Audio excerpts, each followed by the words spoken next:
Hello friends, my name is Rasika and I welcome you all to EduSolace, that is education with peace of mind. So friends, आज का video है सितंबर month के current affairs पे। इसमें मैंने सारे ही important current affairs इसमें include करे हैं। तो ये आप किसी भी कॉम्पिटिटिव एग्जाम की तैयारी कर रहे हो, अपने banking, SSC, CGL, PCS, UPSC exams, सभी के लिए ये आज का वीडियो बहुत इंपॉर्टेंट है, तो इसको लास्ट तक देखिएगा। साथ में वीडियो स्टार्ट करने से पहले I request you please channel को सब्सक्राइब कर दीजिए। आप सब्सक्राइब करते हो तो हमें मोटिवेशन मिलता है आपके लिए ऐसे ही फ्री में एजुकेशनल वीडियोस बनाते रहने का। और फ्रेंड्स, जून, जुलाई, अगस्त तीनों मंथ्स के करंट अफेयर्स हमारी प्लेलिस्ट आप जीए करंट अफेयर्स में मिल जाएंगे। तो अगर किसी ने वो नहीं देखे हैं तो वो भी जाकर देख लीजिएगा। तो चलिए स्टार्ट करते हैं फिर आज का वीडियो। सो फ्रेंड्स, फर्स्ट जो हमारी न्यूज है वो है which state government has decided to exempt school children from carrying bag once a week. Important question है, मैंने इंग्लिश और हिंदी दोनों में लिखा है जिससे किसी भी तरीके की किसी भी स्टूडेंट को लैंग्वेज प्रॉब्लम ना हो। किस राज्य सरकार ने स्कूली बच्चों को सप्ताह में एक बार बैग ना ले जाने से छूट देने का फैसला किया है? ऑप्शंस है ए तमिलनाडु, बी मध्य प्रदेश, सी गुजरात या डी महाराष्ट्र। सो फ्रेंड्स, इसका करेक्ट आंसर है बी मध्य प्रदेश। तो मध्य प्रदेश में स्टेट गवर्नमेंट ने जो अपना light weight school bag policy launch किया था, जिसके अंडर में एक लिस्ट लगाई जाएगी नोटिस बोर्ड पे, जिसमें ये मेंशन रहेगा कि हर क्लास के बच्चे को कितना मैक्सिमम वेट है जो कैरी करना है। ठीक है, ये नेशनल एजुकेशन पॉलिसी के अंडर ये स्टेप लिया गया है। इसका मेन एम यही है कि जो बच्चों पर है वो बुक्स का बहुत ज्यादा बर्डन ना बढ़े। साथ में इसके अंडर में जो डिस्ट्रिक्ट एजुकेशन ऑफिसर है वो 3 महीने में एक बार इंस्पेक्ट करेगा कि जो भी बताया गया है वो ही उतने ही रेशियो में उतने ही बुक्स बच्चे कैरी कर रहे हैं कि नहीं, एज पर द करिकुलम ऑफ एनसीईआरटी और द स्टेट बोर्ड। ठीक है, नेक्स्ट क्वेश्चन हम लोग देखते हैं। राष्ट्रीय पोषण माह 2022 has been celebrated under which ministry? राष्ट्रीय पोषण माह 2022 किस मंत्रालय के तहत मनाया गया है? ऑप्शंस है ministry of education, B ministry of social justice and empowerment, C ministry of housing and urban affairs या D ministry of women and child development. So friends, ये क्वेश्चन है बहुत इंपॉर्टेंट जो रिलेटेड है मिनिस्ट्री पे। ये अक्सर पूछा जाता है कि कोई भी स्कीम जब लॉन्च होती है तो वो किस मिनिस्ट्री ने वो स्कीम इंट्रोड्यूस करी है, या किसी तरीके का कोई ऐप लॉन्च होता है तो वो जरूर इस टाइप के क्वेश्चंस आपसे पूछे जाते हैं। तो फ्रेंड्स, इसका करेक्ट आंसर है ministry of women and child development. तो फ्रेंड्स, जो पोषण माह है ये हर साल सितंबर के मंथ में बनाया जाता है। ये पोषण अभियान जो गवर्नमेंट का हमारा पोषण अभियान स्कीम चल रही है, which stands for PM's overarching scheme for holistic nourishment. ये जो स्कीम है इसका मेन ऑब्जेक्टिव ये है कि जो भी 6 साल से बिलो एज के जो भी चिल्ड्रेन हैं और जो भी प्रेग्नेंट मदर्स और लैक्टेटिंग मदर्स है उन पे मेन फोकस दिया जाएगा कि उनको प्रॉपर नरिशमेंट मिले। तो इस महीना जो राष्ट्रीय पोषण माह ये ऑर्गेनाइज होता है, इसमें बहुत सारे फेयर्स, एग्जीबिशन, एक्टिविटीज ऑर्गेनाइज होती है, कंडक्ट कराई जाती है, जिसके थ्रू लोगों में अवेयरनेस आए कि प्रॉपर नरिशमेंट क्या है, क्या बैलेंस डाइट है, और ये इंश्योर किया जाता है कि प्रॉपर न्यूट्रिशन मिल रहा है। ठीक है, इस साल इसका की फोकस है ऑन महिला और स्वास्थ्य एंड बच्चा और शिक्षा। तो एक इंपॉर्टेंट क्वेश्चन है जो कि एग्जाम्स में आने की चांसेस है। नेक्स्ट क्वेश्चन हम लोग देखते हैं। India has signed MoU with which country to establish cultural council forum? Bharat ने सांस्कृतिक परिषद फोरम की स्थापना के लिए किस देश के साथ समझौता ज्ञापन पर हस्ताक्षर किए हैं? तो फ्रेंड्स, ये इंटरनेशनल रिलेशन का क्वेश्चन है जिसमें कि एमओयूज वगैरह जो कंट्री साइन करती है उस पर बेस्ड है। तो इसमें आपके पास ऑप्शंस है ए यूएई यानी United Arab Emirates, B Bhutan, C Sri Lanka या डी नेपाल। सो फ्रेंड्स, इसका करेक्ट आंसर है ए यूएई। तो ये इंडिया और यूएई के बीच में एक एमओयू साइन हुआ है to establish cultural council forum. तो ये इसलिए साइन हुआ है जिससे कि उनकी जो पार्टनरशिप है और भी गहरी हो सके और डीपन हो सके इन कल्चरल रिलेशनशिप स्ट्रेंथनिंग। और साथ में इसके अलावा भी और एमओयू साइन हुए हैं विद वाइल्ड लाइफ कंजर्वेशन, जिसके अंडर जो अपनी ग्रेट इंडियन बस्टर्ड है और लेसर फ्लोरेंस है जो कि इंडेंजर्ड स्पीशीज हैं जो कि लिप्त होती जा रही है, उनको कंजर्वेशन के लिए, उनको बचाने के लिए भी और एमओयू साइन हुए हैं यूएई के साथ। ओके फ्रेंड्स, ये एडिशनल इंफॉर्मेशन है जो आप देख लीजिए, पूछी जाती है। जैसे यूएई के कैपिटल आपको पता होना चाहिए अबू धाबी, वो इसलिए पूछी जा सकती है क्योंकि ये जो क्वेश्चन है वो यूएई रिलेटेड है, यानी यूएई आजकल न्यूज में है और इनके प्रेसिडेंट है Mohamed bin Zayed Al Nahyan. Okay, next question देखते हैं। India has overtaken which country to becomes world's fifth biggest economy? Bharat किस देश को पछाड़कर दुनिया की 5वीं सबसे बड़ी अर्थव्यवस्था बन गया है? फ्रेंड्स, ये बहुत इंपॉर्टेंट क्वेश्चन है जो कि बेस्ड है रैंकिंग्स पे। ठीक है, A China, B Germany, C Japan या डी यूके। सो फ्रेंड्स, इसका आंसर है डी यूके। सो अभी जो टॉप 5 बिगेस्ट इकोनॉमीज है उसमें टॉप 4 तो वही है जो पहले थी, यानी आपकी US, China, Japan and Germany. 5th number पे यूके थी जिसको इंडिया ने पछाड़ दिया है और इंडिया 5th नंबर पे आ गई है और यूके 6th नंबर पे चली गई है। ठीक है, साथ में ये जो आप देख रहे हो ये रैंकिंग्स बेस्ड है वहां की जीडीपी के फिगर्स के हिसाब से जो कि आईएमएफ ने कंपाइल्ड करी है। ठीक है, तो ये ब्लूमबर्ग ने रिपोर्ट निकाली है, उसके अकॉर्डिंग अब जो इंडिया की इकोनॉमी है वो 5th बिगेस्ट इकोनॉमी हो गई है। एंड एज पर the report, India's economy is projected to grow at the rate of 7% in 2022-23 and India has achieved a growth rate of 8.7% in 21-22। Okay friends, तो ये important question है। ये जो मैं एडिशनल इंफॉर्मेशन दे रही हूँ ये भी इंपॉर्टेंट है क्योंकि कोई भी क्वेश्चन इससे भी बना के पूछा जा सकता है, तो आप लोग साथ में ये भी नोट डाउन करते चलिए। चलिए नेक्स्ट क्वेश्चन देखते हैं। ये अगेन मिनिस्ट्री या डिपार्टमेंट से रिलेटेड है। Which ministry department has topped grievance redressal index 2022? शिकायत निवारण सूचकांक 2022 में किस मंत्रालय ने शीर्ष स्थान हासिल किया है? ऑप्शन है आपके पास ministry of education, option B ministry of social justice and empowerment, option C unique identification authority of India या option D ministry of housing and urban affairs. So friends, इसका करेक्ट आंसर है option C unique identification authority of India. आप सभी को पता होगा UIDAI ये काम करता है अपना आधार कार्ड का। इसको 2016 में स्टैब्लिश किया था under ministry of electronics and information technology. So friends, government का एक पोर्टल है जिसका नाम है सीपी ग्राम्स, जो कि स्टैंड करता है central public grievances redressal and monitoring system. तो ये क्या है, एक तरीके का पब्लिक कंप्लेन लॉज पोर्टल है जहां पे अगर आपको किसी भी गवर्नमेंट डिपार्टमेंट की सर्विसेज ना पसंद आ रही हो और उसके अगेंस्ट आप कोई कंप्लेन दर्ज करना चाहो तो वो सीपी ग्राम्स पोर्टल में जाकर कर सकते हो। तो ये जो पोर्टल है ये सारी ही मिनिस्ट्रीज और डिपार्टमेंट से कनेक्टेड है। ठीक है, तो इसी तरीके से हर मिनिस्ट्री को उनकी शिकायत मिलती है और उसको वो डिस्पोज करते रहते हैं समय समय पर। बट जो यूआईडीआई का जो डिपार्टमेंट है वो उसने टॉप किया है इस इंडेक्स पे कि ग्रीवियांस रिड्रेसल, मतलब जो भी शिकायतें आई उन्होंने उसको सही समय पर, समय से पहले या कह लीजिए बहुत ही जल्दी उन्होंने जो भी शिकायतें आई उनको डिस्पोज किया है। ठीक है, तो इसलिए उसकी रैंक नंबर 1 है। Who is appointed as CEO of Starbucks? Starbucks के सीईओ के रूप में किसे नियुक्त किया गया है? ये अपॉइंटमेंट से रिलेटेड क्वेश्चन है फ्रेंड्स, और ये क्वेश्चन वैसे तो नहीं पूछा जाता एग्जाम में, बट क्योंकि जो सीईओ ऑफ स्टारबक्स जो अपॉइंट हुए हैं वो इंडियन ओरिजिन के हैं, इसलिए ये क्वेश्चन आपका इंपॉर्टेंट हो गया है। ओके, तो ऑप्शन है आपके पास A Natarajan Sundar, B Sanjeev Mehta, C Malvika Hegde या D Lakshman Narasimhan. So friends, इसका करेक्ट आंसर है डी लक्ष्मण नरसिम्हन।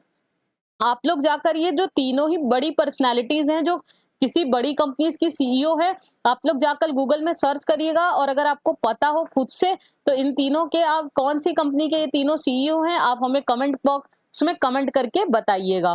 तो जो लक्ष्मण नरसिम्हन जी हैं वो सीईओ बन गए स्टारबक्स के। इसके पहले वो चीफ एग्जीक्यूटिव ऑफिसर थे, सीईओ थे रैकेट बेंचर के। ओके फ्रेंड्स, नेक्स्ट क्वेश्चन देखिए। Name the e governance portal launched by Uttarakhand education department. Uttarakhand शिक्षा विभाग द्वारा शुरू किए गए ई गवर्नेंस पोर्टल का नाम क्या है?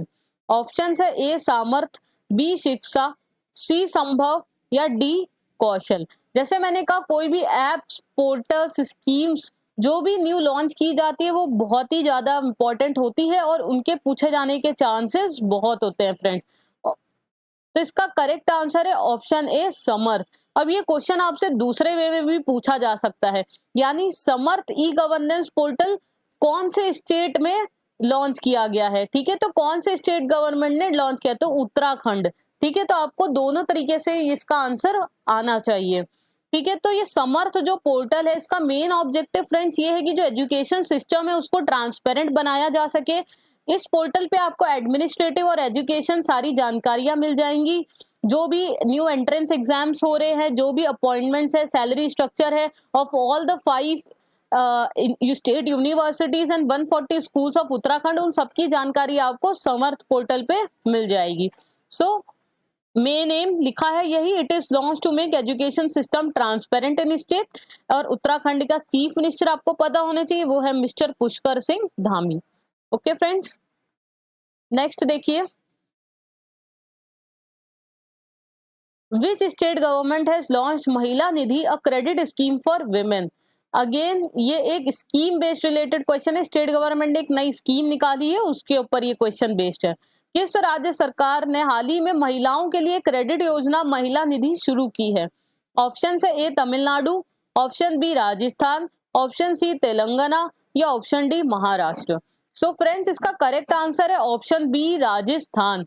तो महिला निधि स्कीम क्या है फ्रेंड्स, इसमें जो विमेन है, लेडीज है, उनको बूस्ट देने के लिए उनको इजी लोन प्रोवाइड किया जाएगा, जिससे कि वो अपना बिजनेस शुरू कर सके और अपने लिए इनकम जनरेशन कर सके, ठीक है। तो ये राजस्थान स्टेट गवर्नमेंट ने स्टार्ट किया है, ये एक तरीके का स्कीम मान लीजिए, जिससे कि सोशली और इकोनॉमिकली डेवलप हो सकेंगी हमारे देश की महिलाएं। तो इस स्कीम में ये था पॉइंट कि it will disburse loan up to ₹48,000 within 48 hours. तो ये स्कीम जिस दिन लॉन्च हुई थी, तो उसके हिसाब से क्या है कि 40,000 तक का जो लोन है, जितना उनको लोन की जरूरत है, तो उसका 40,000 तक का लोन है वो 2 दिन के अंदर उनको डिसबर्स कर दिया जाएगा, और 40,000 का अबव का जो रिमेनिंग है विद इन 15 डेज। तो ये उसका इंपॉर्टेंट पॉइंट है इस स्कीम का, महिला निधि का। तो ये बहुत इंपॉर्टेंट स्कीम है, आप इसको अच्छे से पढ़ लीजिए। नेक्स्ट देखते हैं, which company has launched India's first LNG fuelled green truck. किस कंपनी ने भारत का पहला LNG ईंधन वाला हरा ट्रक लॉन्च किया है? ऑप्शन है ए आइशर मोटर्स, बी अशोक लीलैंड, सी ब्लू एनर्जी मोटर्स, जी वॉल्वो ट्रक। सो फ्रेंड्स, इसका करेक्ट आंसर है सी ब्लू एनर्जी मोटर्स। तो ब्लू एनर्जी मोटर्स ने ये जो ट्रक लॉन्च किया है LNG फ्यूल्ड ग्रीन ट्रक, ये एक स्टेप है टुवर्ड्स ग्रीन ट्रक। ऐसा आप मान लीजिए कि एक स्टेप है जिससे कि जो इन्वायरमेंट में कार्बन एमिशन है वो कम हो सके, और आपके लिए ये इन्वायरमेंट फ्रेंडली ई ट्रक इन्होंने लॉन्च किया है, जिससे कि जो, और इसके साथ मेन बेनिफिट ये भी होगा कि जो ग्रीन ट्रक है, तो इसमें ऑफ कोर्स जो ग्रीन हाउस गैसेस है उसका एमिशन कम होगा, तो इन्वायरमेंट ये फ्रेंडली रहेगा। और साथ में ये कहाँ पे लॉन्च हुआ है, तो ये जो LNG फ्यूल्ड ग्रीन ट्रक है, इनकी जो मैन्युफैक्चरिंग फैसिलिटी सेटअप हुई है चकन पुणे में। ये भी पूछा जा सकता है, चकन पुणे में इनका ये पूरा प्लांट सेटअप हुआ है, उसी में इन्होंने ये पहला LNG fuelled green truck launch किया है। ओके फ्रेंड्स, चलिए अब 36 नेशनल गेम्स ऑर्गेनाइज हुए थे, इसके बारे में इंपॉर्टेंट पॉइंट्स जो एग्जाम में पूछे जाने के बहुत चांसेस है वो देख लेते हैं। ये उसका लोगो है, आप यहाँ देख सकते हो 36 नेशनल गेम्स का, Gujarat 2022 celebrating unity through sports. ये लोगो भी, टैग लाइन भी कई बार पूछी जाती है, तो याद रखिए सेलिब्रेटिंग यूनिटी थ्रू स्पोर्ट्स। तो इसका वेन्यू गुजरात में ये हुआ, उनके डिफरेंट 6 सिटीज में ऑर्गेनाइज किया गया था। और नेक्स्ट अगला 37 नेशनल गेम्स कहाँ होगा वो भी पूछा जा सकता है, तो वो गोवा में कंडक्ट होंगे। तो अभी जो हाल ही में 36 गेम्स ऑर्गेनाइज हुए थे उसके की पॉइंट्स हम लोग देख लेते हैं एक एक करके। पहला है राजा भलिंदर सिंह ट्रॉफी, मतलब जो मेन जो ट्रॉफी थी वो किसने जीती, वो सर्विसेज टीम ने जीती। सर्विसेज टीम फ्रेंड्स वो टीम है जिसमें कि अपनी इंडियन एयरफोर्स, आर्मी और नेवी, उनके जो स्पोर्ट्स पर्सन है वो इस टीम में है। तो सर्विसेज टीम पिछले 3 साल से लगातार ही ये ट्रॉफी जीतती आ रही है, इस बार भी सर्विसेज टीम ने ये ट्रॉफी जीती है। तो उन्होंने 61 gold, 35 silver, 32 bronze, total 128 medals अपने नाम किए। बेस्ट स्टेट ट्रॉफी का अवार्ड महाराष्ट्र को मिला, क्योंकि सर्विसेज के बाद सेकंड नंबर पे महाराष्ट्र रही, तो स्टेट में आप मान लीजिए महाराष्ट्र वैसे नंबर 1 पे रही। बेस्ट मेल एथलीट का साजन प्रकाश को मिला, जिन्होंने 5 गोल्ड, 2 सिल्वर और 1 ब्रॉन्ज मेडल जीता। बेस्ट फीमेल एथलीट इसका प्राइज मिला हशिका रामचंद्र, ये 14 इयर्स ओल्ड एथलीट है हशिका रामचंद्र जी, उनको मिला, उन्होंने 6 गोल्ड और 1 ब्रॉन्ज मेडल जीता है। और यंगेस्ट मेडल विनर है शौर्यजीत खैरे, ये 10 साल के हैं, उन्होंने मलखम्ब में मेडल अपना जीता है। सो फ्रेंड्स, 36 नेशनल गेम से रिलेटेड इंपॉर्टेंट पॉइंट्स है, तो ये आप जरूर इसको अच्छे से पढ़ लीजिए, अच्छे से नोट्स बना के रखिए, इंपॉर्टेंट है और हर एग्जाम में इससे क्वेश्चन जरूर आएगा। चलिए नेक्स्ट देखते हैं। Which state has increased quota for scheduled tribes to 10%? किस राज्य ने अनुसूचित जनजातियों के लिए कोटा बढ़ाकर 10% कर दिया है? Option A Karnataka, option B Telangana, option C Kerala या option D Bihar. So friends, इसका करेक्ट आंसर है ऑप्शन बी तेलंगाना। तो तेलंगाना ने जो एसटी के लिए जो कोटा था वो पहले था 6% का, अब वो बढ़ाकर 10% कर दिया है। तो तेलंगाना में जो भी आपके एजुकेशनल सर्विसेज में और साथ में कोई भी गवर्नमेंट जॉब्स हैं, उनके लिए जो उनका रिजर्वेशन कोटा है वो बढ़ के अब 10% हो गया है। Which state has launch rural backyard piggery scheme? किस राज्य ने ग्रामीण पिछवाड़े सुअर पालन योजना शुरू की है? ये स्टेट बेस्ड स्कीम है जो इम्पोर्टेंट है। Option A Manipur, option B Meghalaya, option C Sikkim, option D Mizoram. Friends, ये स्टेट तो आप ध्यान रखिए ही, जो क्वेश्चन मैंने बनाया है साथ में स्कीम का नाम पूरा अच्छे से पढ़ते चलिए, ठीक है, और क्या उस स्कीम के अंडर ऑब्जेक्टिव है उसका वो भी जानना जरूरी है। तो इसका करेक्ट आंसर है ऑप्शन बी मेघालय। तो मेघालय ने ये स्कीम लॉन्च करी है जिसका नाम है रूरल बैकयार्ड पिगरी स्कीम। इस स्कीम के अंडर क्या है, 4 वेराइटीज ऑफ पिग, 1 मेल और 3 फीमेल पिग्स डिस्ट्रीब्यूट किए जाएंगे अराउंड 6000 फैमिलीज को, ठीक है। इसके पीछे मुख्य एम ये है कि जो फार्मर्स है वहां को उनको एक सस्टेनेबल एक मंथली इनकम जनरेशन वो इसके थ्रू कर सके, ठीक है। तो उसके लिए स्कीम लॉन्च की गई है जिसका नाम है रूरल बैकयार्ड पिगरी स्कीम, जिसको नेशनल लाइवलीहुड मिशन जो गवर्नमेंट का चल रहा है उसके अंडर इसको लॉन्च किया है, ठीक है। तो इसका मेन आपने पॉइंट समझ लिया, इसमें क्या है, 4 पिग्स डिस्ट्रीब्यूट किए जाएंगे 6000 फैमिलीज के लिए। मेन एम यही है कि उनको एक सस्टेनेबल लाइवलीहुड मिल सके, इनकम जनरेशन पिग पालन से हो सके, ठीक है फ्रेंड्स। नेक्स्ट देखते हैं, who is elected as new prime minister of UK? UK के लिए नए प्रधानमंत्री के रूप में किसे चुना गया है? ऑप्शन है A Liz Truss, option B Boris Johnson, option C Rishi Sunak and option D Justin Trudeau. तो फ्रेंड्स, इसका करेक्ट आंसर है ऑप्शन ए लिज ट्रस। तो लिज ट्रस ने अपने ओपोनेंट ऋषि सुनक को हराकर वो पीएम बन गई हैं। ऋषि सुनक वहां के पहले फाइनेंस मिनिस्टर थे और जो लिज ट्रस थी वो फॉरेन मिनिस्टर थी। तो वो 20,927 मार्जिन वोट से जीती हैं और वो न्यू फीमेल प्राइम मिनिस्टर बन गई है यूके की, और साथ ही वो 3rd female prime minister of UK. उनसे पहले सिर्फ 2 ही फीमेल प्राइम मिनिस्टर्स रही हैं यूके की, एक थेरेसा मे और दूसरी मार्गरेट थैचर, और अब बन गई हैं लिज ट्रस, ठीक है फ्रेंड्स। तो ये नाम आप हमेशा याद रखिएगा। नेक्स्ट देखते हैं, which actor is appointed as brand ambassador of Punyakoti Dattu Yojana? किस अभिनेता को पुनयुक्ति दत्तू योजना के ब्रांड एम्बेसडर नियुक्त किया गया है? ऑप्शन है Chiranjeevi, B Kichcha Sudeep, option C Nagarjuna, option D Ram Charan. So friends, इसका करेक्ट आंसर है ऑप्शन बी किच्चा सुदीप। तो ये कर्नाटक गवर्नमेंट ने एक स्कीम लॉन्च की है जिसका नाम है पुनयुक्ति दत्तू योजना। इस स्कीम के अंडर क्या है फ्रेंड्स कि इसमें जो पब्लिक इंस्टीट्यूशंस और प्राइवेट इंस्टीट्यूशंस है उनको एनकरेज करना कि वो ज्यादा से ज्यादा गाय यानी काऊ को अडॉप्ट करे और साथ में उनके लिए गौशालाओं का यानी काऊ शेड्स का एस्टैब्लिश करा, उनके लिए वो सेटअप करवाए, ठीक है। तो इसमें कोई भी पब्लिक या प्राइवेट इंस्टीट्यूशन एनुअली 11,000 यानी एनुअली 11,000 रुपए देकर काऊ अडॉप्ट कर सकता है। इस स्कीम के लिए अलग से बजट में 50 करोड़ रुपीस सेट असाइड किए हैं, ठीक है फ्रेंड्स। तो ये सारे इसके इंपॉर्टेंट पॉइंट्स है जो आप याद रखेंगे। सो टू एम है to create awareness of cow adoption and setup gaushalas across states. 11,000 रुपए में आप कोई भी काउ ले सकते हैं और उनका पालन पोषण कर सकते हैं। एनुअली 11,000 रुपए देने हैं। ये पब्लिक और प्राइवेट इंस्टीट्यूशंस के लिए स्कीम है, ठीक है। चलिए नेक्स्ट हम लोग देखते हैं राजपथ के बारे में। ये इधर में काफी न्यूज में था तो इससे क्वेश्चन पूछे जाने की बहुत ज्यादा प्रोबेबिलिटीज है। तो राजपथ का फ्रेंड्स नाम चेंज करके कर दिया है कर्तव्य पथ, द पाथ ऑफ ड्यूटी। ठीक है, Rajpath runs from Rashtrapati Bhavan to India gate.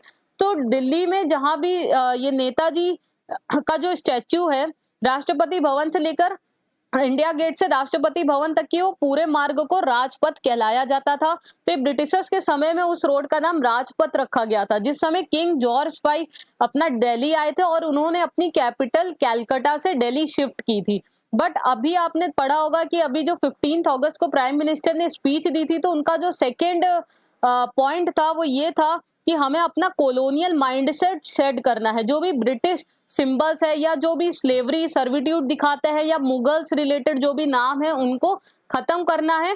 तो उसके लिए राजपथ ये जो पुराना नाम था उसको खत्म किया गया और अब इसका नाम रख दिया है कर्तव्य पथ, द पाथ ऑफ ड्यूटी, जो एक ये सिंबलाइज भी करता है ड्यूटी से कि हम लोग सिटीजन्स हैं इंडिया के, तो हम लोग की एक ड्यूटी है, रिस्पॉन्सिबिलिटी है कि कंट्री को एक प्रोग्रेस पाथ में ले जाए। राजपथ का नाम पहले किंग्स वे भी था ब्रिटिश रूल में। ठीक है, तो इस तरीके से इसका नाम 2 बार अब चेंज हो गया। पहले इसको किंग्स वे कहते थे, फिर इसका नाम राजपथ हुआ और अब इसका नाम कर्तव्य पथ हो गया है फ्रेंड्स। ठीक है, तो ये आप नाम याद रखिएगा और इसके एग्जाम में जरूर आपसे पूछा जाएगा।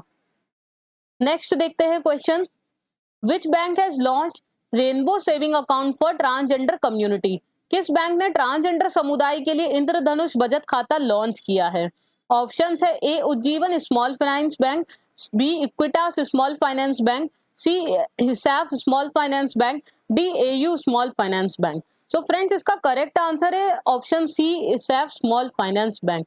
सो आपको नाम से थोड़ा सा आप इसमें गेस कर सकते हो। रेनबो सेविंग अकाउंट फ्रेंड्स ये टारगेट करता है एलजीबीटी या आप ऐसा बोल लीजिए ट्रांसजेंडर, एलजीबीटी नहीं ट्रांसजेंडर कम्युनिटी को ये टारगेट करते हैं रेनबो। ठीक है, तो इसमें 2015 में रिजर्व बैंक ऑफ इंडिया ने डायरेक्शंस दिए थे बैंक्स को कि वो अपने सारे ही एप्लीकेशंस फॉर्म्स में एक सेपरेट कॉलम भी इंट्रोड्यूस करे अदर्स का, यानी थर्ड जेंडर का। ठीक है, तो उन्हीं के माइंड में रखते हुए एक्सक्लूसिव सेविंग अकाउंट लॉन्च किया है हिसाब स्मॉल फाइनेंस बैंक में, जिसका नाम रखा है रेनबो सेविंग अकाउंट। ठीक है, तो ये बैंकिंग के लिए इस तहत से बहुत ही इंपॉर्टेंट क्वेश्चन है और इसके जो इंपॉर्टेंट पॉइंट्स है वो ये कि the scheme provides high interest rate, default credit of interest and advance debit card facilities. तो ये सब आपको उसमें फैसिलिटीज दी जाएंगी रेनबो सेविंग अकाउंट में, उसमें ज्यादा आपको इंटरेस्ट रेट मिलेगा। बट ये जो सेविंग अकाउंट है ये एक्सक्लूसिवली फॉर ट्रांसजेंडर कम्युनिटी के लिए है। ठीक है, नेक्स्ट क्वेश्चन है, which state government has launch Pudhumai Penn scheme for girl students. किस राज्य ने सरकार ने छात्राओं के लिए पुदुमाई पेन योजना शुरू की है? Option A Haryana, option B Karnataka, option C Maharashtra, option D Tamil Nadu. So friends इसका करेक्ट आंसर है option D Tamil Nadu. So Tamil Nadu state government ने पुदुमाई पेन स्कीम लॉन्च की है। इसको आप ऐसे याद रखिए, पेन से याद रखिएगा। ठीक है, मैंने इसीलिए इमेज भी हर में बनाने की इसमें इंसर्ट करने की कोशिश करी है, जिससे आप इमेज से भी क्वेश्चंस को कोरिलेट कर पाए और आपके दिमाग में ये ज्यादा से ज्यादा समय तक रह सके। तो पुदुमाई पेन स्कीम जो फ्रेंड्स स्कीम है ये गर्ल्स की एजुकेशन के लिए स्कीम है। इसमें जिन्होंने भी लड़कियों ने क्लास 6 to 12 अगर पढ़ाई गवर्नमेंट स्कूल से करी है तो उनको सरकार हर महीना 1000 रुपीज देगी, जिससे वो हायर एजुकेशन अपनी कर सके। ओके, तो ये इसका इंपॉर्टेंट पॉइंट है। All girl students who studied from classes 6 to 12 in government schools will get ₹1000 per month to pursue higher education. ठीक है, और इसके लिए बजट में कितने पैसे एलोकेट किए हैं वो भी आप याद रखिए, ₹698 crore has been allocated in budget for this scheme. Okay friends, next देखिए, name the queen of Britain who has recently passed away. Britain की रानी का नाम बताइए जिनका हाल ही में निधन हो गया। Option A Elizabeth 1, option B Elizabeth 2, option C Victoria 1 या ऑप्शन डी विक्टोरिया 2। फ्रेंड्स ये सबने न्यूज में जरूर पढ़ा होगा, बट ऑप्शंस आप देखोगे इतने कंफ्यूजिंग आ जाते हैं एग्जाम में, इसलिए हम एग्जैक्ट आंसर कभी क्या है कंफ्यूज हो जाते हैं। ठीक है, इसीलिए मैंने ये क्वेश्चन रखा है और वो इंपॉर्टेंट क्वेश्चन भी है।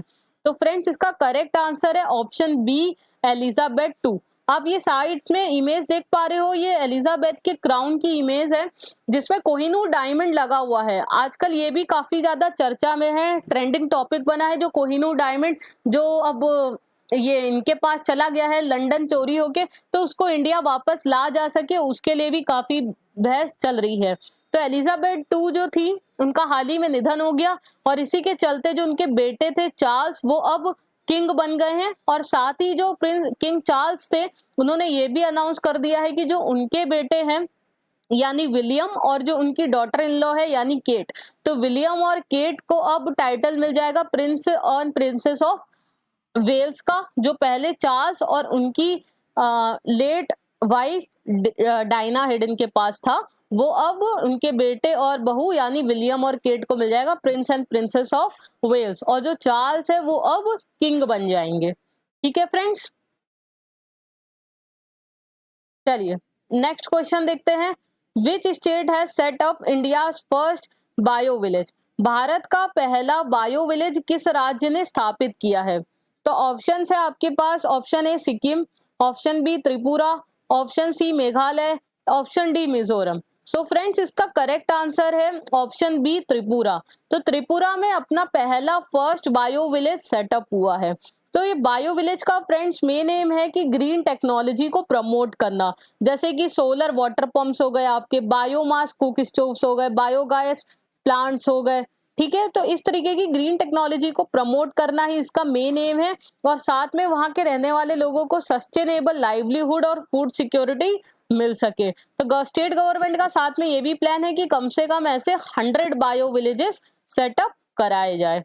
ठीक है, तो त्रिपुरा में फर्स्ट बायो विलेज सेटअप हुआ है, और उस विलेज का नाम आप जरूर याद रखिए, दसपारा विलेज। ठीक है, Daspara village has been fully converted to bio village. Which company has replaced Paytm as BCCI title sponsor for 23? किस कंपनी ने 22-23 के लिए पेटीएम को बीसीसीआई टाइटल प्रायोजक के रूप से प्रतिस्थापित किया है? तो ऑप्शंस है A PhonePe, option B Mastercard, option C Byju's, या option D Zomato. So friends, इसका करेक्ट आंसर है option B Mastercard. So पहले बीसीसीआई के टाइटल स्पॉन्सरशिप थी पेटीएम के पास, वो 7 ईयर्स तक टाइटल स्पॉन्सर था बीसीसीआई का, अब उनको रिप्लेस करके मास्टर कार्ड हो गया है। नेक्स्ट देखते हैं, what is the rank of India in UNDP human development index 21? UNDP के मानव विकास सूचकांक 2021 में भारत का रैंक क्या है? इंपॉर्टेंट क्वेश्चन है, पूछा जाएगा friends. Option A 132, option B 131, option C 130, option D 135। तो फ्रेंड्स, इसका करेक्ट आंसर है ऑप्शन ए 132। सो फ्रेंड्स, इसके पहले 20 में इंडिया की जो रैंकिंग थी वो थी 131, तो अब इंडिया स्लिप करके एक रैंक और पीछे आ गई है और 132 हो गई है। इसमें जो टॉप स्पॉट मिला है वो स्विट्जरलैंड को मिला है, followed by Norway and Iceland. ठीक है, तो इस रिपोर्ट में ये पाया गया है कि कोरोना पैंडेमिक के चलते जो भी ह्यूमन डेवलपमेंट का जो प्रोग्रेस जो चल रहा था वो सेटबैक हो गया है, वो पीछे आ गया है अप टू 5 ईयर्स, वो 5 साल से पिछड़ गया है ह्यूमन डेवलपमेंट।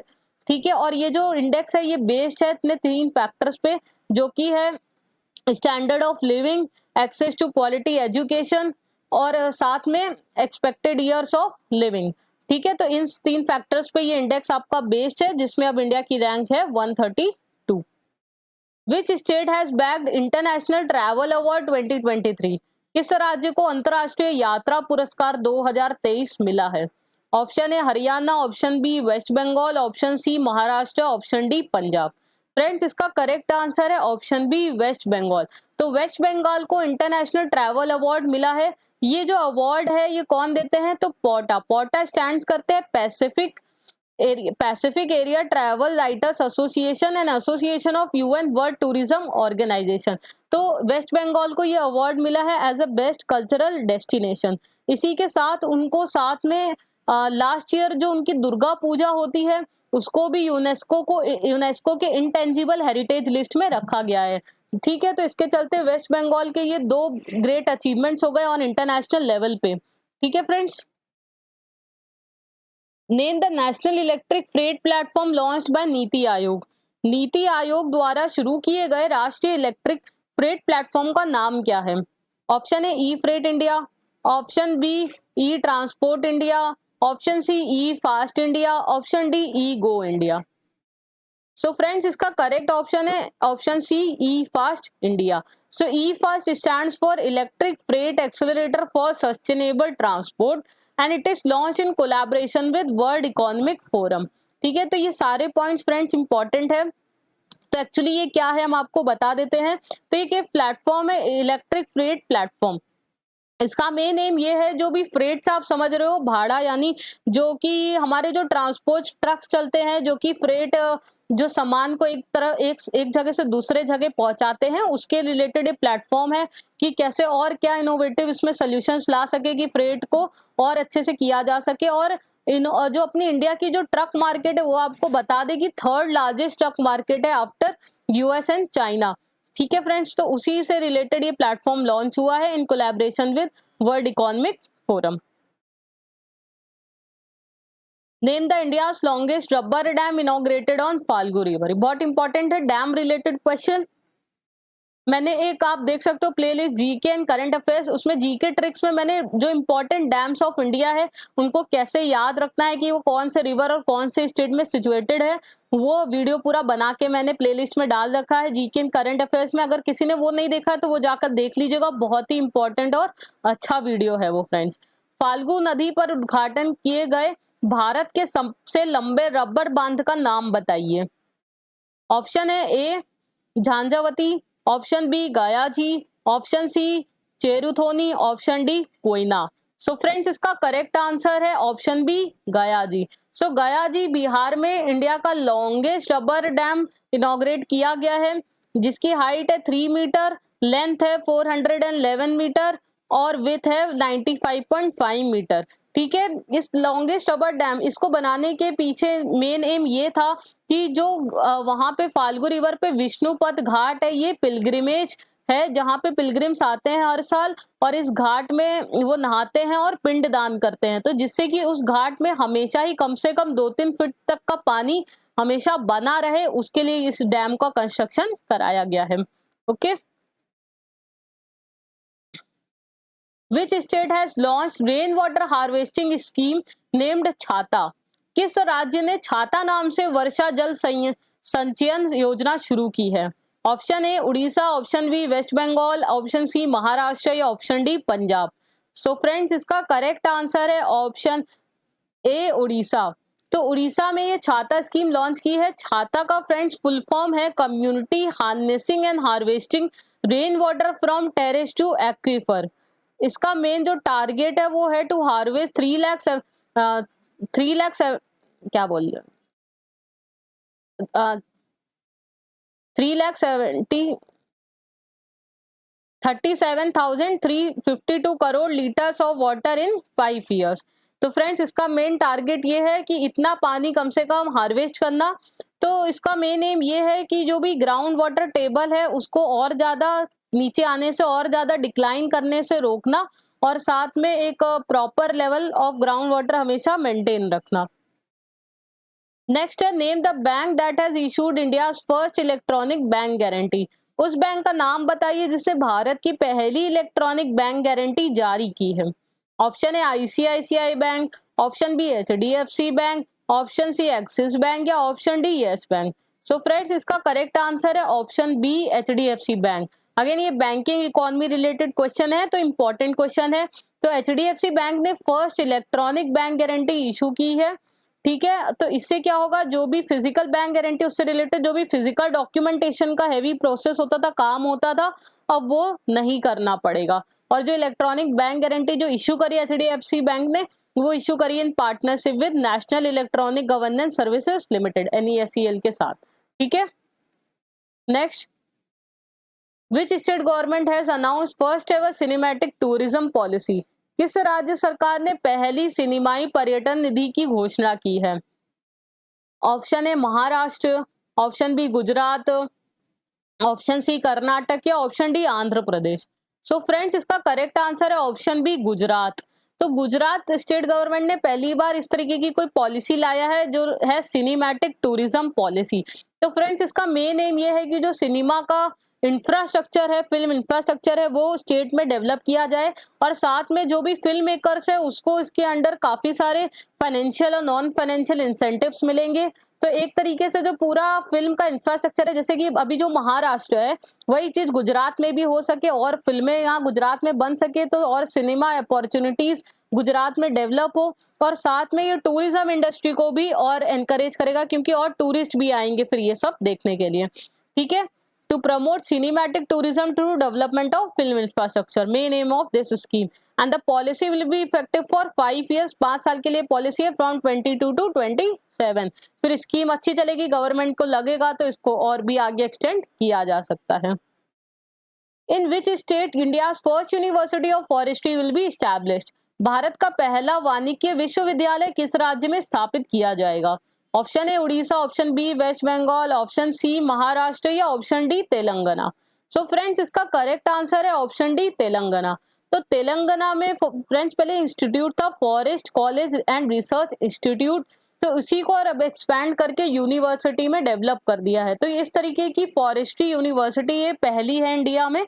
इसके अलावा आप कोई भी नहीं देखोगे यूनिवर्सिटी ऑफ फॉरेस्ट्री जो कि सिर्फ फॉरेस्ट्री पर जिसका मेन इम्फेसाइज हो। इसके अलावा सिर्फ रशिया और चाइना ही 2 जगह है जहाँ पे इस तरीके की फुल्ली डेवलप्ड यूनिवर्सिटी है। ठीक है, नेक्स्ट देखते हैं what has been Air India rebranded as. Air India को किस नाम से रीब्रांड किया गया है?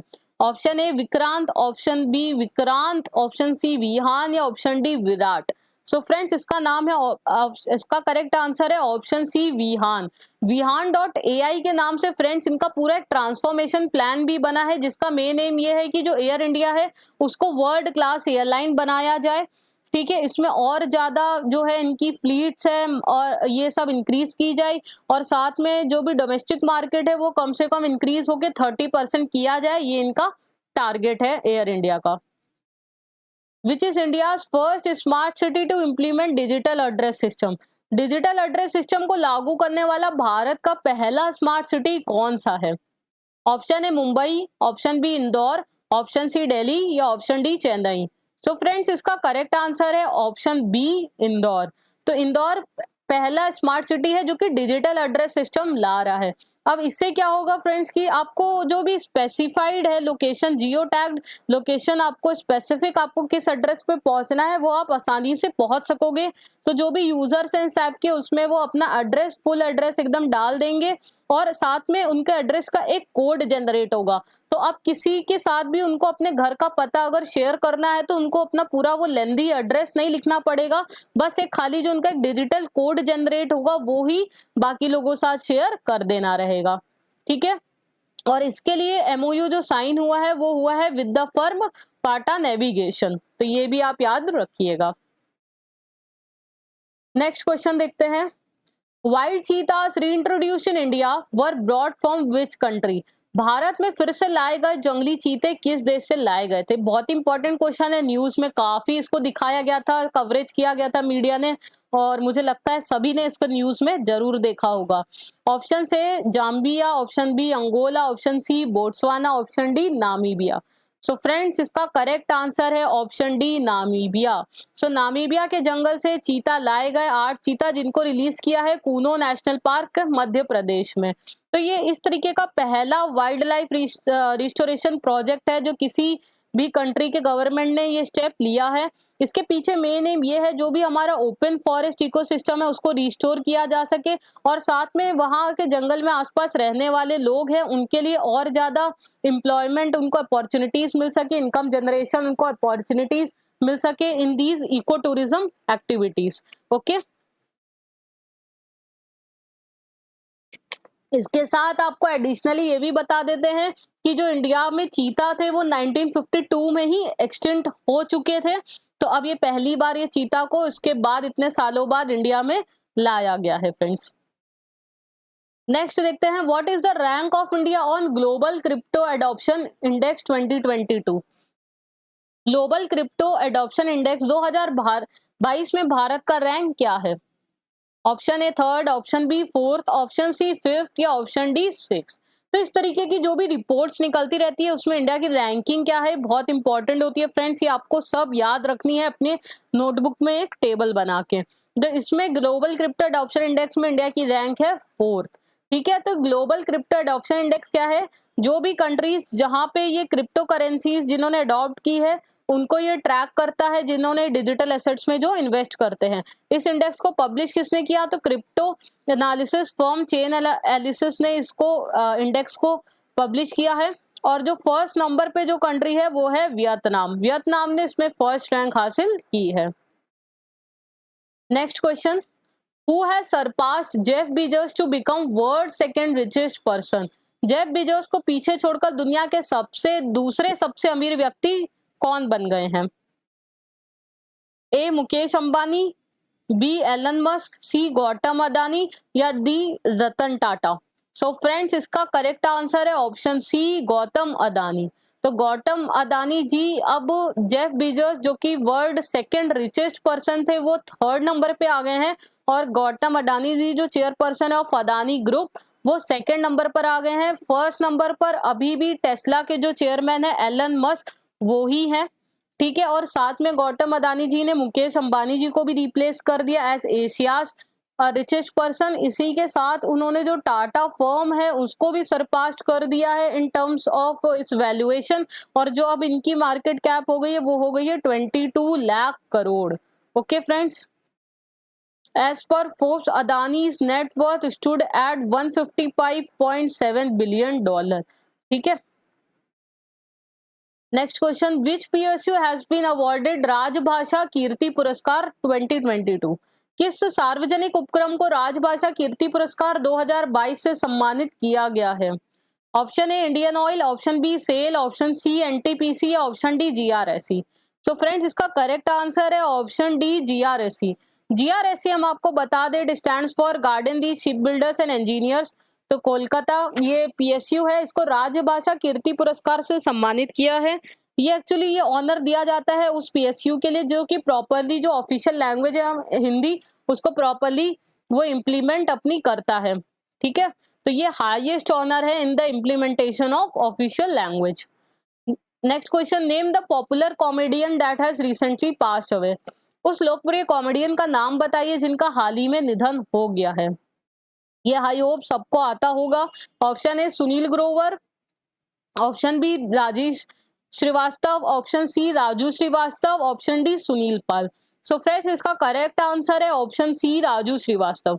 तो राजू श्रीवास्तव जी का आप जानते हो कि कानपुर को बिलोंग करते थे, वो एक फेमस कॉमेडियन थे जिन्होंने काफी लाइमलाइट में आए थे after great Indian laughter challenge. उसके बाद उन्होंने काफी सारी मूवीज में भी उन्होंने काम किया है। तो उनको हार्ट अटैक आ गया था जिसके चलते वो 1 महीने तक करीब आईसीयू में ही थे, एम्स में भर्ती थे, और हाल ही में उनका निधन हो गया है। नेक्स्ट क्वेश्चन देखते हैं, which film is India's official entry for 2023 Oscar awards. 2023 Oscar पुरस्कारों के लिए भारत की आधिकारिक प्रविष्टि कौन सी फिल्म है। Option A RRR, option B Kashmir Files, option C Chhello Show, option D Brahmastra. So friends इसका करेक्ट आंसर है ऑप्शन सी चेलो शो। तो चेलो शो फ्रेंड्स एक गुजराती फिल्म है जिसका इंग्लिश में नाम है लास्ट फिल्म शो, जिसको डायरेक्ट किया है पान नलिन ने। इसके पहले ये चर्चा हो रही थी कि आरआरआर या कश्मीर फाइल्स ऑस्कर एंट्रीज के लिए भेजी जाएंगी, बट अब उनकी जगह चेलो शो को भेजा गया है। चेलो शो की अगर स्टोरी आपको शॉर्ट में बताई जाए तो उस छोटे बच्चे के बारे में है जिसको कि मूवी का जो चार्म है वो कैप्टिवेट कर लेता है, तो वो जो मूवी की दुनिया कैसी है उसी में वो खोया रहता है। तो उससे रिलेटेड एक फिल्म है, अगर आपने नहीं देखी है तो देखिएगा, डॉक्यूमेंट्री। ये एक फिल्म है लास्ट फिल्म शो इसको इंग्लिश में बोला गया है। अभी ये वर्ल्ड वाइड अक्टूबर में इसका पूरा रिलीज ये किए जाएगी। नेक्स्ट है, which state government has launch its own chief minister health insurance scheme. किस राज्य सरकार ने अपनी मुख्यमंत्री स्वास्थ्य बीमा योजना शुरू की है। Option A Sikkim, option B Nagaland, option C Assam या ऑप्शन डी मणिपुर। फ्रेंड्स इसका करेक्ट आंसर है ऑप्शन बी नागालैंड। तो नागालैंड एक पहला स्टेट है जिसने खुद की chief minister health insurance scheme launch की है। ठीक है, तो इस स्कीम के अंडर क्या है कि जो भी लोग हैं जो कि अभी प्रधानमंत्री जन आरोग्य योजना है उसके अंडर नहीं कवर है, तो वो सभी लोग इस स्कीम में इंटाइटेड है कवर होने के लिए, बट वो नागालैंड के सिटीजन्स होने चाहिए और साथ में उनको 5 लाख पर फैमिली पर ईयर का हेल्थ इसमें कवरेज रहेगा।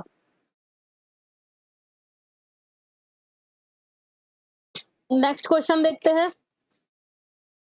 इन which state India's first avalanche monitoring radar has been installed? Bharat का पहला हिमस्खलन निगरानी रडार किस राज्य में स्थापित किया गया है? Option A Sikkim, option B Nagaland, option C Assam, option D Manipur. So friends इसका करेक्ट आंसर है ऑप्शन ए सिक्किम। तो सिक्किम में ये 15,000 फीट तक पे ये एवलांच मॉनिटरिंग रडार ये एस्टैब्लिश किया है। इसका मेन एम ये है कि जो भी वहाँ पे स्नो एवलांच यानी कि जो बर्फ है जो फिसल जाती है माउंटेन से या लैंड स्लाइड आ जाती है, उसको समय पर ये ट्रिगर कर देता है, वार्निंग सिग्नल्स भेज देता है कि हाँ ऐसा होने वाला है। तो जिससे आगे चल के जो भी वहाँ पे हमारी आर्मी के जवान हैं या वहाँ के सिविलियंस हैं तो उनकी जान बच सके। ठीक है, and it has been jointly installed by Indian army and defence geo informatics and research establishment. Next question देखते हैं। विच मिनिस्ट्री हैज लॉन्च्ड स्वच्छ टॉयकथॉन? किस मंत्रालय ने स्वच्छ टॉयकथॉन लॉन्च किया है? Option A ministry of education, option B ministry of social justice and empowerment, option C ministry of housing and urban affairs या option D ministry of health and family welfare. So friends इसका correct answer है option C ministry of housing and urban affairs. तो ये स्वच्छ toycathon नाम से competition इन्होंने organise किया ministry of housing and urban affairs, जिसका मेन एम ये था कि जो एनवायरमेंट फ्रेंडली टॉयज थे वो इनकरेज किए जा सके। अभी आप देखोगे आजकल बहुत ज्यादा बच्चे सॉफ्ट टॉयज यूज करते हैं जैसे टेडी बियर्स वगैरह, तो वो ड्यूरेबल नहीं होते, कुछ समय बाद वो आपको डस्टबिन में मिले पाए जाते हैं। बट पुराने जमाने में लकड़ी के खिलौने बहुत बनते थे, वुडन टॉयज, जिनकी लाइफ काफी ज्यादा रहती थी। तो ये इसीलिए ऑर्गेनाइज किया कि वापस से वो लकड़ी के जो खिलौने जो कि ड्यूरेबल होते हैं और साथ में जो वेस्ट प्रोडक्ट्स उससे ये बनाए जा सके जिससे वो इन्वायरमेंट फ्रेंडली हो, साथ में ड्यूरेबल हो और साथ में जो भी इसमें डिजाइन्स और नए नए आइडियाज आए उनको लार्ज स्केल में फिर रेप्लिकेट उसको किया जा सके। Okay, so it is a unique competition to make toys from waste. It will be hosted on my government's innovate India portal. Okay friends, next देखते हैं। Which has become the first bank to get RBI's approval for rupee trade? रुपया व्यापार के लिए RBI की मंजूरी पाने वाला पहला बैंक कौन बन गया है? A State Bank of India, B Bank of India, C UCO bank, D Punjab National Bank. So friends इसका करेक्ट आंसर है सी यूको बैंक। तो अब ये क्या है फ्रेंड्स, यूको बैंक ने क्या किया है, उसने रशिया की बैंक है उसमें अपना वॉस्टो अकाउंट ओपन किया और साथ में जो ट्रेड ट्रांजैक्शन था वो रुपी में सेटल किया है। ठीक है, तो आरबीआई ने एक सर्कुलर अभी सर्कुलेट किया था जून 22 में, जिसमें आरबीआई ने ये अलाउ किया था कि जो अभी ये ट्रेड सेटलमेंट्स है वो रुपी में सेटल किए जा सकते हैं। इसके बाद यूको बैंक ने ये पहली बार किया है और इसी के साथ और भी बैंक अब ये स्टेप ले रही हैं कि वो भी दूसरे दूसरे कंट्रीज के बैंक में वॉस्टो अकाउंट्स ओपन करके जो भी ट्रेड ट्रांजैक्शन है उसको रुपी में सेटल कर सकेगी। नेक्स्ट है Swachh Vayu Sarvekshan aims to reduce air pollution up to 40% by which year? Swachh Vayu सर्वेक्षण का उद्देश्य किस वर्ष तक वायु प्रदूषण को 40% तक कम करना है?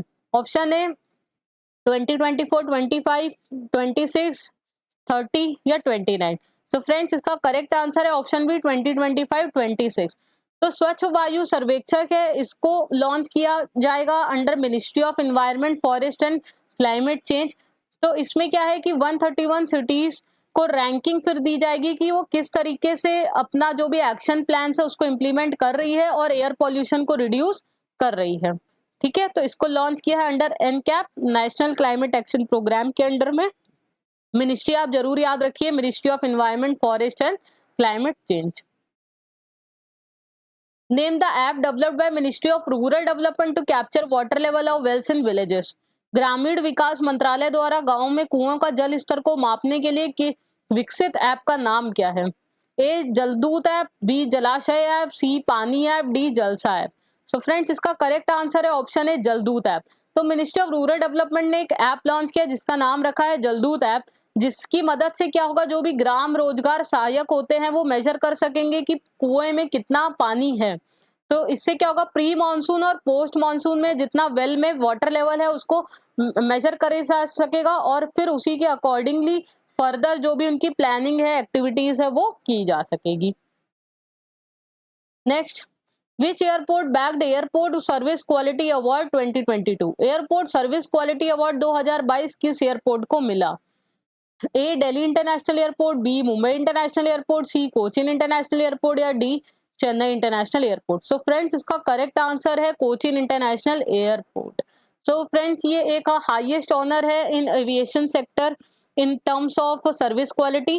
तो ये कोचिन को मिला है क्योंकि उन्होंने बहुत ही अच्छे से जब भी पेंडेमिक था उस समय उन्होंने सेफ गार्डिंग प्रोग्राम लॉन्च किया था, जिसमें कि प्रॉपरली जो कि ट्रैफिक मूवमेंट है, पैसेंजर्स की सेफ्टी, पैसेंजर सेटिस्फैक्शन, इन सबका बहुत ही अच्छे से ध्यान रखा गया था। अब फ्रेंड्स हम लोग आ जाते हैं जो भी सितंबर मंथ्स के जो इम्पोर्टेंट डेज और उसकी थीम्स हैं जो कि एग्जाम में बहुत पूछी जाती हैं, वो सब एक एक करके देख लेते हैं। So which day is observed on 2 सितंबर? 2 सितंबर को कौन सा दिन मनाया जाता है? A world environment day, B world ocean day, C world coconut day, D world brain day. तो आपके इमेज लगी है तो आंसर आपको ऑफ कोर्स पता चली गया होगा। इसका करेक्ट आंसर है option C world coconut day. So friend 2 सितंबर को वर्ल्ड कोकोनट डे ऑब्जर्व किया जाता है। इसका मेन एम ये है कि ज्यादा से ज्यादा लोगों को जो कोकोनट है उसको वो कल्टीवेट भी करे और साथ में उसकी वैल्यू इंपॉर्टेंस पहचाने।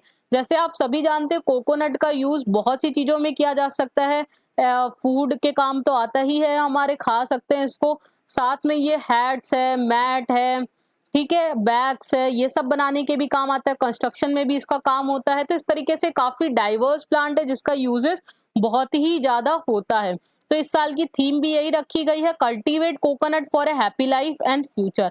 तो ये एक तरीके से एनकरेज कर रहा है कि ज्यादा से ज्यादा लोग कोकोनट को कल्टीवेट करें। सो फ्रेंड्स ये डिफरेंट डिफरेंट डेज की क्या क्या कौन सा डे होता है और उसकी क्या थीम्स होती है एग्जाम में बहुत ज्यादा पूछी जाती है, इसलिए आपको याद रखना है 2 सितंबर को वर्ल्ड कोकोनट डे के रूप में मनाया जाता है और इस साल की इसकी थीम है cultivate coconut for a happy life and future. Next question, which day is observed on 8 सितंबर? 8 सितंबर को कौन सा दिन मनाया जाता है? अब फ्रेंड्स मैं ऑप्शन नहीं पढ़ूंगी क्योंकि आई होप आपको ये इमेज देख के समझ में आ रहा होगा। सो 8 सितंबर को फ्रेंड्स ए इंटरनेशनल लिटरेसी डे मनाया जाता है। ओके, सो इस साल इंटरनेशनल लिटरेसी डे की जो थीम रखी है वो है ट्रांसफॉर्मिंग लिटरेसी लर्निंग स्पेसेस।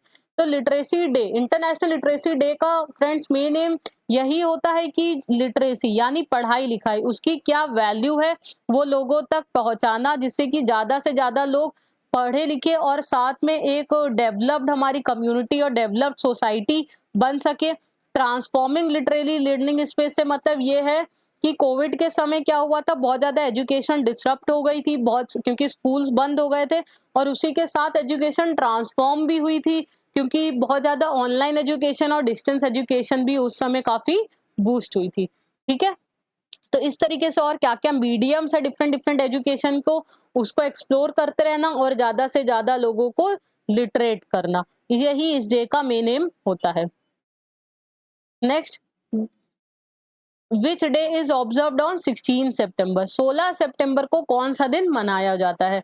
सो फ्रेंड्स इसका करेक्ट आंसर है option a world ozone day. तो फ्रेंड्स 16 सितंबर को वर्ल्ड ओजोन डे बनाया जाता है। आपको पता होगा ओजोन क्या है, ये अर्थ के अराउंड एक शील्ड होता है गैसेस का जिसको कहते हैं ओजोन लेयर। ठीक है, तो ये क्या करती है फ्रेंड्स, जो भी हार्मफुल अल्ट्रावायलेंट रेज होती है सन की उससे उसको अर्थ पे आने से बचाती है। बट अब ये हो रहा है कि बहुत ज्यादा ग्रीन हाउस गैसेस बढ़ गई हैं, सीएफसी क्लोरोफ्लोरोकार्बन बढ़ गए जिसके कारण ये ओजोन लेयर है वो पतली होती जा रही है और जिससे कि जो कि लाइफ है अर्थ पे वो मुश्किल हो जाएगी। तो ठीक है, इसलिए ये दिन बनाया जाता है जिससे लोगों को ये अवेयर करा जा सके कि हमें कम से कम कार्बन एमिशंस करना है और अपने एनवायरनमेंट को प्रोटेक्ट करना है। तो इसका थीम इस बार ये रखा गया है global cooperation protecting life on earth. Okay friends, next है which day is observed on 21 सितंबर? 21 सितंबर को कौन सा दिन मनाया जाता है? सो फ्रेंड्स इसका करेक्ट आंसर है option A international day of piece.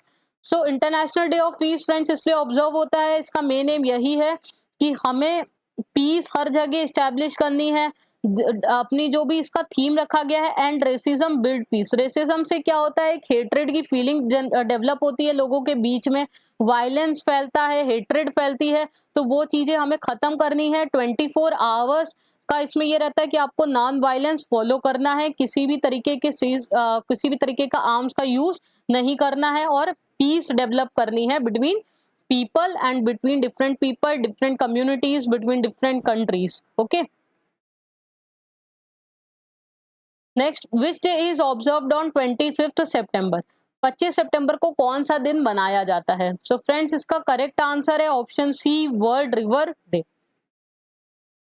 इसका थीम हिस्सा रखा है the importance of rivers to biodiversity. तो फ्रेंड्स ये आप सभी को पता है रिवर्स का हमारे लिए क्या इंपॉर्टेंस है, ठीक है। तो इसका जो थीम रखा है उसका मीनिंग आप समझिए, importance of river to biodiversity. अब रिवर्स क्या है, वो सिर्फ ह्यूमन बींग्स के लिए ही नहीं इंपॉर्टेंट है, बल्कि इसके अलावा और भी डिफरेंट एनिमल्स और प्लांट्स इस पर डिपेंड करते हैं, इसमें रहते हैं। तो ये एक तरीके से पूरे इकोसिस्टम को मेंटेन करता है रिवर्स। तो ये हमारा ये एक वो बनता है कर्तव्य कि हम लोग रिवर्स को साफ रखें, पॉल्यूशन फ्री रखें, जिससे कि डिफरेंट जो क्रीचर्स है उनको भी हार्म ना हो और उनको भी क्लीन एनवायरनमेंट में वो रह सके, जिससे इकोलॉजिकल बैलेंस है वो अपना मेंटेन रह सके। Next, which day is observed on 27 सितंबर? 27 सितंबर को कौन सा दिन मनाया जाता है? सो फ्रेंड्स इसका करेक्ट आंसर है ऑप्शन ए, वर्ल्ड टूरिज्म डे, यानी विश्व पर्यटन दिवस। इस साल इसका थीम रखा है rethinking tourism from crisis to transformation. So friends जैसे आप सभी जानते हैं, कोरोना पेंडेमिक के समय टूरिज्म इंडस्ट्री बहुत ज्यादा हिट हुई थी, क्योंकि हर जगह कंट्रीज में रिस्ट्रिक्शंस लग गए थे, आप एक जगह से दूसरी जगह नहीं जा सकते थे, इसलिए टूरिज्म इंडस्ट्री से बहुत ज्यादा हिट हुई थी। तो इसी के चलते ये थीम इस बार रखा है rethinking tourism from crisis to transformation. अब ज्यादा से ज्यादा लोगों को इनकरेज करना कि और ज्यादा वो ट्रैवल टूर करे और डिफरेंट डिफरेंट जो वर्ल्ड है, डिफरेंट लोकेशंस है, डिफरेंट कल्चर्स है, उनको एक्सप्लोर करे। ठीक है friends, last, which day is observed on 29 सितंबर? 29 सितंबर को कौन सा दिन मनाया जाता है? सो फ्रेंड्स इसका करेक्ट आंसर है option D, world maritime day, यानी विश्व समुद्री दिवस। Theme for 2022 is new technologies for greener shipping. तो वर्ल्ड मैरीटाइम डे मरीन जो होते हैं, new technologies for greener shipping. अब जैसे शिप्स चलते हैं समुद्री में, अब जैसे सी भी है फ्रेंड्स, वो काफी बायोडाइवर्सिटी को सपोर्ट करता है, इसमें कोरल रीफ्स, काफी क्रीचर्स रहते हैं। तो इसका भी मेन एम ये है कि इस बार ग्रीनर शिपिंग, जिससे कि कम से कम एमिशंस हो और जो हमारी जो ओशियन है, सी वाटर है, वो सब स्वच्छ रह सके और पॉल्यूशन फ्री रह सके। सो फ्रेंड्स आज का वीडियो यहीं ओवर होता है। आई होप आपको करंट अफेयर्स बहुत अच्छे लगे होंगे। आप फिर से पूरा वीडियो जाकर देखिएगा और नोट्स अपने बनाइए। और फिर से आपसे रिक्वेस्ट है फ्रेंड्स, चैनल को सब्सक्राइब जरूर कर दीजिए। आप सब्सक्राइब करते हो तभी हमें भी मोटिवेशन मिलता है कि ऐसे ही फ्री में एजुकेशनल वीडियोस आपके लिए बनाते रहे। चलिए मिलते हैं नेक्स्ट सेशन में, तब तक के लिए पढ़ते रहिए। Thank you and happy learning.